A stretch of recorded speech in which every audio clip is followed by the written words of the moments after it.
In the hollowed halls, in the hollowed halls of the most exclusive club in London, where the glitterati gathered to revel in their own eccentricities. Eccentricities.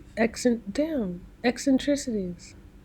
There transpired an encounter that could only be described as divinely absurd. The club was dimly lit, adorned with the velvet drapery, and its patrons exuded an air of cultivated peculiarity. Nicholas Cage, the enigmatic thespian known for his eclectic roles and eccentric personality, found himself sipping on a martini garnished with a slice of lemon so thin it seemed it might vanish into the ether at any moment. He does not strike me as a martini kind of guy. Excuse me, well. Anyway. Dressed in a waistcoat adorned with brocade and a top hat that would make a peacock jealous, he surveyed the room with an inscrutable gaze. Across the room, seated upon a throne-like chair, was the Glinto King. His Majesty, as he preferred to be addressed, was bedecked in robes so dazzling they would make a disco ball blush. His crown sparkled with an intensity that could rival the sun. What's up with the disco balls? I don't know. Causing the club's patrons to squint in a peculiar mix of admiration and bewilderment. ChatGPT thinks everything's the 70s. Cage, with a curiosity that had long been his faithful companion, approached the Glinto King with the grace of a cat stalking its prey. His cloak billowed dramatically behind him, creating an effect that would have made even the most seasoned magician green with envy.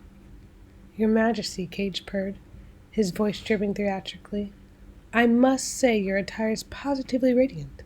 It is as if you'd stolen the stars from the heavens themselves. The Glinto King, who had grown weary of insipid compliments, responded in kind. Ah, Mr. Cage, your choice of headgear is truly the stuff of legends. One might believe you plucked it from the dreams of Lewis Carroll. A chuckle rippled through the room, for, in this realm of extravagance, the absurdity of it all was the currency of mirth. Cage took a theatrical bow, causing his top hat to wobble precariously. Your Majesty, I hear you possess a collection of jewels that would make a dragon weep. Might I humbly request a glimpse of your most prized possession? That's what Nicolas Cage is asking? Yeah. Okay. The Glinto King, ever the showman, rose from his throne and extended a bejeweled hand. From a concealed pocket, he produced a diamond the size of a small melon. It glittered with an intensity that threatened to blind those who dared to look at it directly. Cage, ever thespian, gasped dramatically, shielding his eyes with one hand while clutching his chest with the other.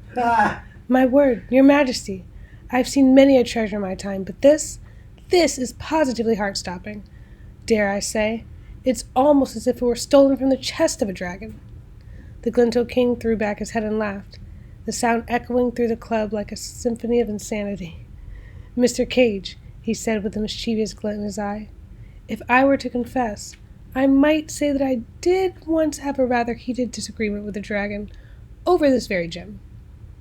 And so, in the dimly lit, velvet-draped club where the absurdity reigned supreme, Nicholas Cage and the Glinto King reveled in their eccentricities, sharing tales of stolen stars and dragon-infested treasure chests until the wee hours of the morning. For, in their world, where reality was but a passing fancy, the only thing more precious than jewels and dreams was the laughter that filled the air like the sweetest music ever heard in the land of the extravagantly absurd.